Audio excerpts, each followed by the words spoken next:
Sabah al-khair alaikum. On est le 16 juin 2019, dimanche 16 juin 2019. On est très heureux de nous retrouver pour la 17e fois, 17e rassemblement au niveau de Montréal. On est donc à la place du Canada. On est très heureux de vous avoir avec nous, les amis de Qsari Web TV. Restez avec nous et vous allez avoir et connaître avec nous les commentaires des compatriotes, de vos compatriotes algériennes et algériens. Merci beaucoup.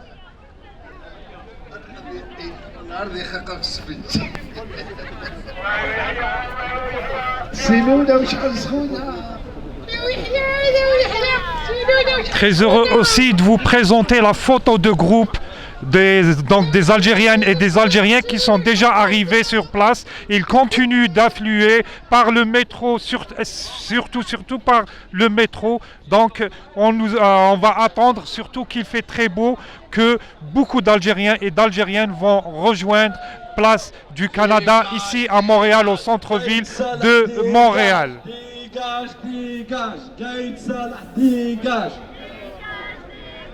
قايد صالح ديجاج ديجاج ديجاج قايد صالح ديجاج.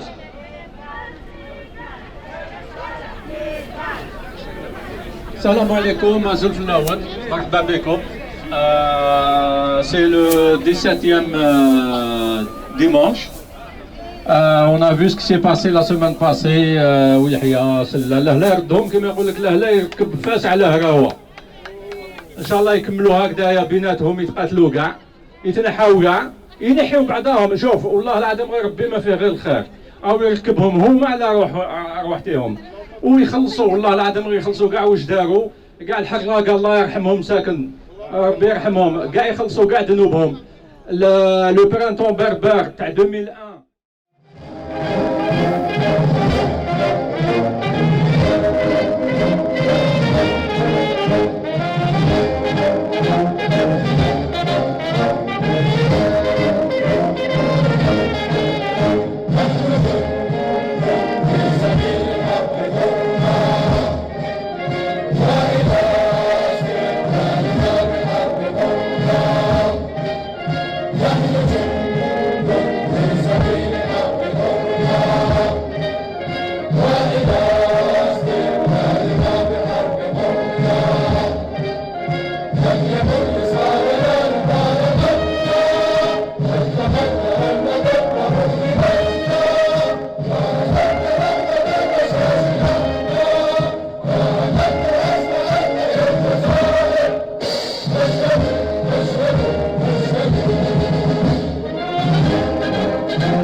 تحيا الجزائر، تحيا الجزائر.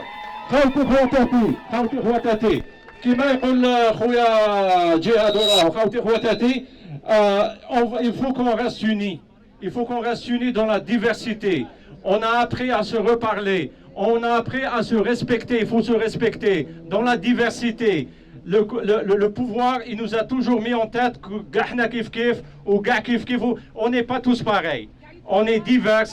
La diversité ethnique, la diversité idéologique, la diversité de l'âge. Il y a des jeunes, il y a des moins jeunes, il y a des vieux. يلزم كاع هادو كاع مكونات الشعب الجزائري يلزم نتفاهموا، يلزم نعرفوا كيفاش نهضروا مع بعضنا، et surtout يلزم نعرفوا كيفاش نحترموا بعضنا.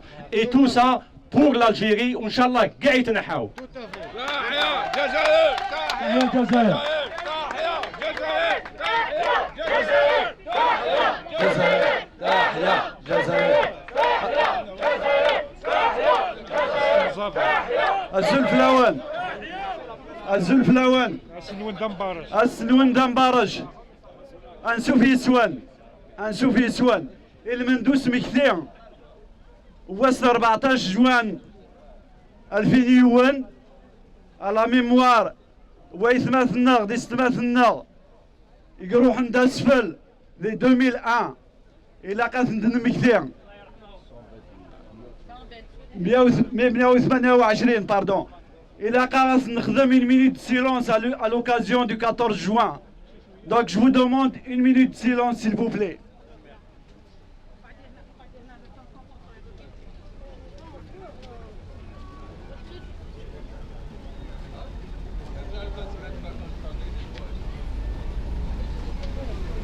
تنمية ثنوان هذا يرحم ربي الشهداء ايثما ايستما اكني دينا يماثنا ستروميتنا استعراب تستعاود استقبايليت ناس استمازيغت ذا يثماثنا ميثو ذا نفوس ولا شوي دار غي فرقن ولا شوي دار غي فرقن ذا يثماثن اميثو ذا نفوس اكونديسيون يعني لازم ان مستقبل يرانا ان مستقبل أين مخالف أين مقارد وذا عرب وذا شاوين وذا قبايلين وذا مزابين وذا ترقين وذا شنوين ذا يثمثنا كنمان لا الجزائر تيلي تا جزائريت كان ورتيلي تا شرقيت ورتيلي تا غربيت يعني الجزائر الجيريا الجيريان ني اوكسيدونتال ني اوريونتال الجزائر تا جزائريت وين غيفرقن ماشي داك لنا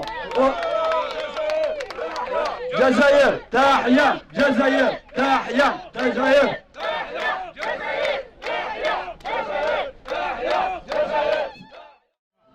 Ici à Montréal, on ne représente que nous-mêmes. Hein? Vous voulez parler? تحيا الجزائر الله يرحم الشهداء. بارك الله فيك. بارك الله. كلمة للشعب الجزائري. شوف احنا جينا ضيف وتمنينا نحضروا في الحراك تاع الموريال. احنا من برج بوعريريج ما حضرناش في الحراك تاع البرج. كتبنا ربي يحضرنا في الحراك ان شاء الله نترسلوا ويروحوا كاع يروحوا الظلم تروح الحقره. احنا في البرج حقروه هذا مجاهد محقور. كاين الحقره كاين الظلم كاين الرسوه كاين البيستون. ماذا بينا يتنحوا ماذا بينا تجينا عداله نتاع الحق. وهذوما اللي دخلوا للحبس السمانه اللي فاتت مازال يزيدوا يلحقوهم. ان شاء الله ان شاء الله ان شاء الله بربي ان شاء الله بربي رانا نصلي وندعي وان شاء الله. هذا راه في عمره 85 وانا 80. نطلبوا ربي ان شاء الله باش نخلوها للشباب هذو اللي جاي يعيش في الحريه ويعيش في استقلال.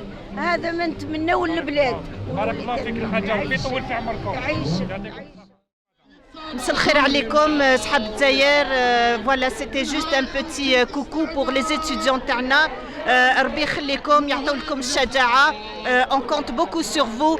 On sait très bien que vous déployez des efforts et une énergie incroyable pour que notre pays يقعد واقف. Et un petit mot aussi et un grand bonheur pour nos bacheliers اللي راهم رايحين يجوزوا البكالوريا. نعطيو لهم كاع الشجاعة من هنايا ونقولوا لكم حنايا اللي راهنا هنايا لا دياسبورا الجيريان et autres, c'est grâce au baccalauréat algérien اللي رانا هنايا في كندا وgrâce à ce bac à ces diplômes algériens اللي قدرنا نرفدوا الكيبيك et le Canada وراهم مستعرفين بزاف بالجالية الجزائرية. دونك العقوبة للشبيبة الجزائرية وإن شاء الله بالنجاح للبكالوريا. Merci beaucoup. Madame, on a vu au courant de la semaine l'incarcération de 2 anciens premiers ministres. Un mot par rapport à ça? Au fait, la politique en ce moment, elle est en plein remaniement et on est en train de souhaiter tout le courage au peuple algérien باش هذيك العصابة la mafia aussi تروح قاعدتك ويخليو الشبيبة الجزائرية باش يرفضوا العلم يرفضوا le bagage universitaire et le bagage intellectuel باش هكذاك يرفعوا البلاد والعصابة تروح et on dit abolition à l'ignorance, abolition à la dictature, abolition les gens, les malfrats, les daoul bled et la dérive. Madame, un mot pour l'élite universitaire, les professeurs universitaires. Vous avez parlé aux étudiants, il y a les professeurs universitaires aussi. Effectivement. Alors, effectivement, monsieur, merci de me rafraîchir la mémoire par rapport à ça.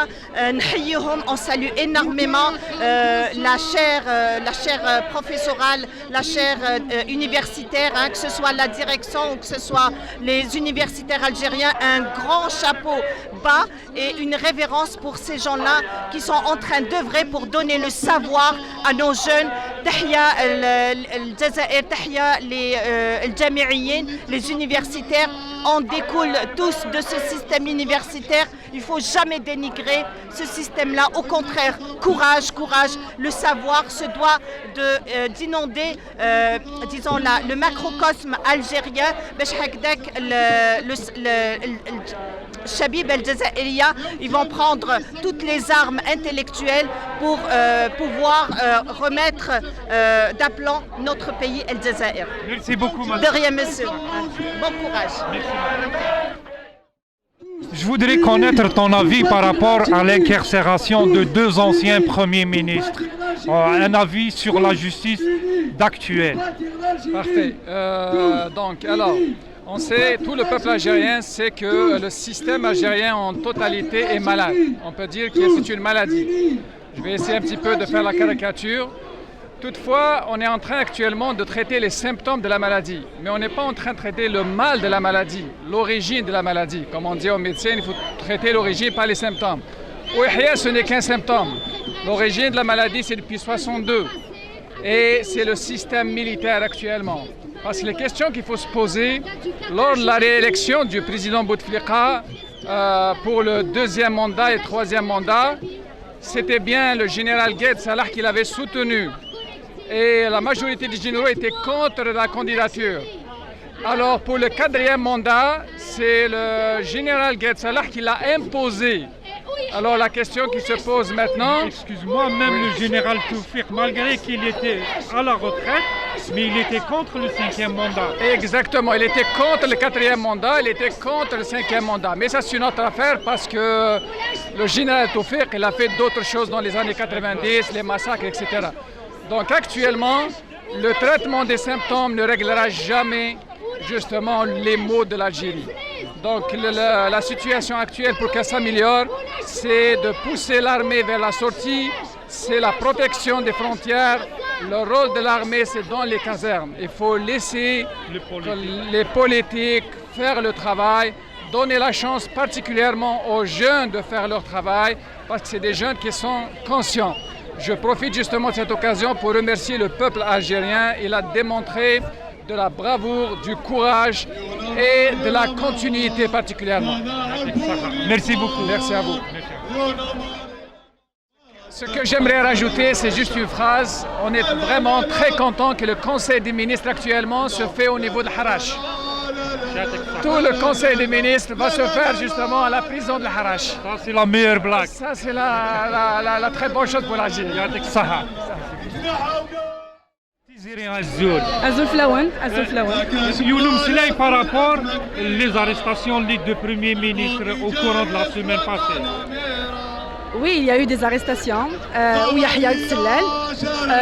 Personnellement, je ne connais pas trop la politique au Sénégal, mais c'est pas une façon c'est comme si يتفكن الحاجة غتشتا باش تسمع parce que l'arrestation يجي ساعة المعنى peut-être خداوي الحاجة زيادة on attendait ça depuis longtemps شحال هكا باش تحبسن ومازال وياض مازال قراي نظام بصح نسوسو مرة والحبسة راه لكن يقيم هنا 20 سنة 30 سنة 40 سنة صاروا المحنة الميزيرية يتيماتينا ترون les familles détruites les jeunes ils sont morts et ils fuient le bled. Aujourd'hui, à partir du 22 février, il y a quelque chose de merveilleux qui se passe avec ce peuple.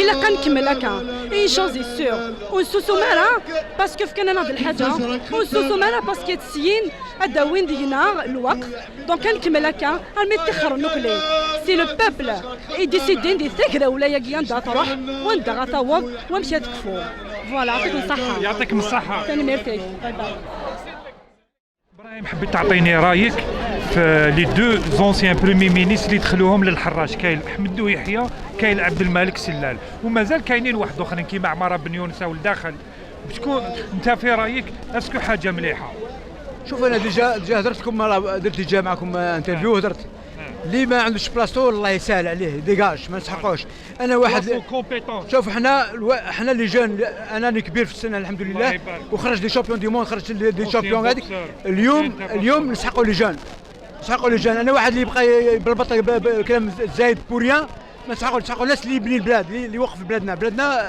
يسحق لي جون يسحق ناس قاريين جدد الناس اللي شفتوا لي الناس اللي في الخارج شافوا الدنيا كيف تمشي انا في كندا انا عشت في الالمان وعشت في فرنسا وفي كندا شفت الدنيا كيف تمشي رانا اون روطان ميدسين انا اون روطان بعاد خلوا اللجان يخدموا خلوا اللجان مثقفين اللجان الحمد لله المسيره اللي راهي يمشوا الناس فيها لا دايرينها بالسلم ما كان حتى مشكله ما صارت حتى مشكله دونك ولادنا مثقفين عندهم في الراس عندهم راس خلوا ولادنا وهذا اسمه هذا بدوي دوكا ماشي بدوي هذا اسمه يحيى وسلال يا خويا داروا دراهم انا كان واحد جاري هذا تكوك كنت نلعب مع الفوتبول انا كنت نلعب مع البالو نشوف كل يوم كنت نلعب مع البالو في الشط تاع الغايه واليوم كسب الدنيا كامله كسب احنا ربي يزيد له احنا ما قلناش لكن يخسروا الفقراء مساكن هذوك الفقراء والناس اللي راهم مخصوصين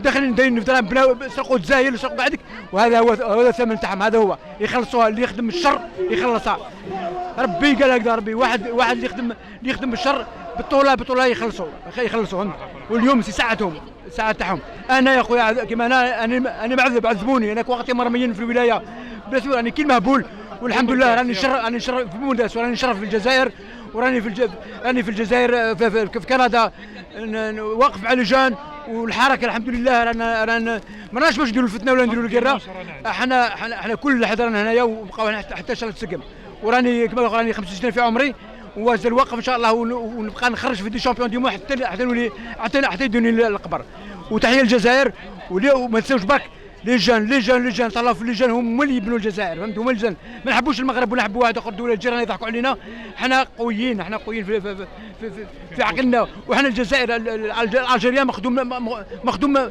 للحرب مخدوم لكل شيء ما تقلقوهمش خلوا لي جان ترونكيل وخلوا لي جان يبنوا البلاد ويوقفوها ورانا نتكل عليهم الحمد لله انا نشوف في موريال هنايا طفل صغير مولا ديزون نتقف يهضر اون واحد كبير الله يبارك تحيه الجزائر والمحكمه تاعنا تعرف خدمتها وهي اللي تحكم السارق اللي يسرق يخلص ان شاء الله خلصوهم ان شاء الله يا ربي واللي دار الشر في الجزائر عنده ثمن تاعو فهنا في الجزائر يخلصها ويخلصها مع ربي ان شاء الله يعطيك الصحه السلام عليكم خوتي وتحيه الجزائر يا لجان أنا معكم حتى نردكم دي شامبيون دي موند هذه والسلام عليكم خوتي ميرسي بوكو برايا الله يرحم والديك ويبقى على خير مواطنة جزائرية مواطنة جزائرية ساكنة في مونريال depuis plusieurs années. Je me sens concernée par le sujet parce que je suis algérienne avant tout. وعلى هاد وجدت هاد لا بانكارت parce que depuis que بدا الحراك le 22 février للآن مازالوا ما طبقولناش la revendication, la principale revendication qu'on est en train de faire pendant toutes ces manifestations. La première, c'est le مادة السابعة تطبيق المادة السابعة والثامنة من الدستور. معناها الشعب هو الوحيد اللي عنده الحق يستعمل السلطة حاليا. احنا رانا في وضع يوم 9 جويلية راح نوليو في وضع فعلا غير دستوري وغير قانوني. كي بن صالح هذا كي لقى يتصالح تو الموند راهم قاعدين مازالوا يستمروا يلعبوا بالوطن. بس احنا بربي ان شاء الله كشعب وقوة السلطة الحقيقية راح تجي من الشعب.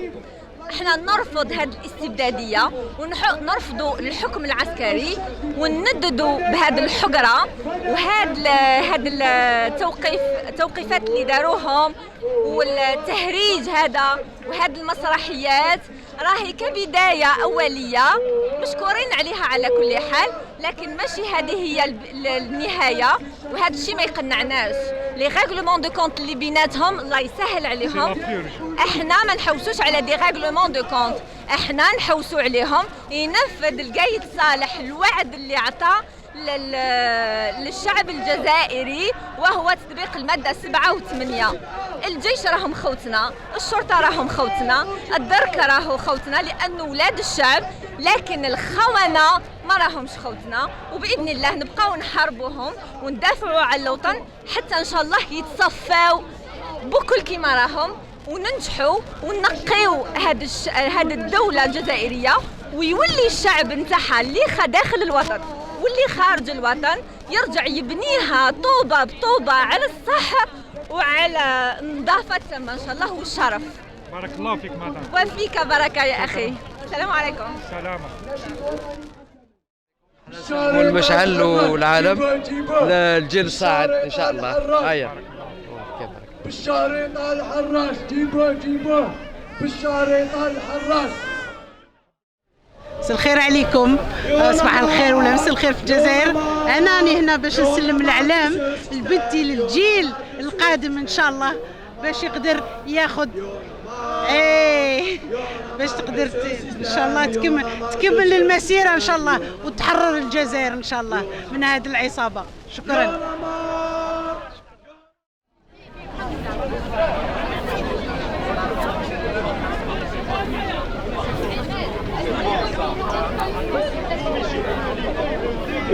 Il faut mettre les papiers, hein. Il faut mettre horizontal.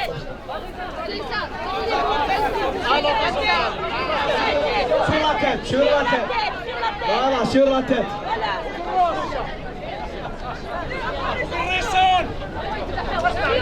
Il y a des trous. Est-ce que c'est bon les photographes? تحيا الجزائر! تحيا الجزائر! تحيا الجزائر! تحيا الجزائر! تحيا الجزائر! تحيا الجزائر! ديجاج ديجاج! سيستم ديجاج! جايد صالح ديجاج! جايد صالح ديجاج! Votre yaourt, qu'on les mette en prison. Leur crime, haute trahison. Trahison du peuple et de la patrie. C'est la fin, oh qu'on rit. Révolution du sourire finira en larmes et rire. Pleurer, pouvoir pleurer, mais attention, jamais leurrer. Votre justice n'est pas vraie. On la fera quand vous dégagerez. Et l'Algérie, on va arranger.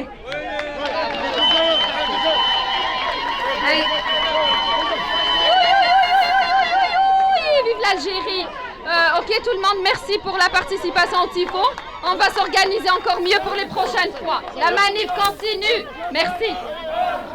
ديمقراطية جزائر حرة ديمقراطية جزائر حرة ديمقراطية جزائر حرة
بن صالح حرام تروحوا حلال قايد صالح حرام شباب حلال شياب حرام ليبرتي حلال ديكتاتور حرام ليبرتي حلال فلان حرام ليبرتي حلال ارندي حرام يا اورد حلال ويحيى حرام سولكينغ حلال قايد كينغ حرام ولاد البهجه حلال ولاد فرنسا حرام الجيريا حلال حكومة حرام احنا حلال هما حرام احنا حلال هما حرام الشعب حلال حكومة حرام الشعب حلال بن صالح حرام الجيش حلال القايد حرام الأولى حلال الثانية حرام الأولى حلال الثالثة حرام الأولى حلال الرابعة حرام الأولى حلال الخامسة حرام لا ليبرتي حلال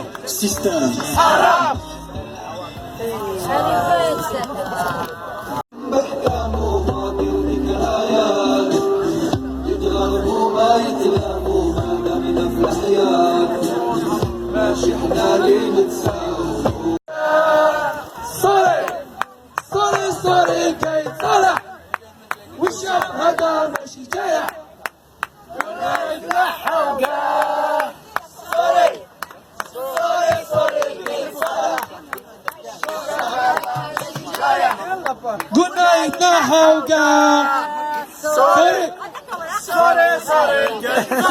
Le scénario se répète. On sera acteur de la paix. S'il faut, vos discours sont si faux. Ouais, si faux, qu'on a fini par s'y faire. Mais c'est fini, le verre est plein. On m'a écrit, entendu la voix de Tiffany, plein de chagrin. La voix qui prie pour un meilleur destin. Excuse-moi d'exister, excuse mes sentiments. Et si je dis que je suis heureux avec toi, je mens. Excuse-moi d'exister, excuse mes sentiments. Rends-moi ma liberté, je te demande gentiment. La liberté, la liberté, la liberté, c'est d'abord dans nos cœurs. La liberté, la liberté, la liberté, nous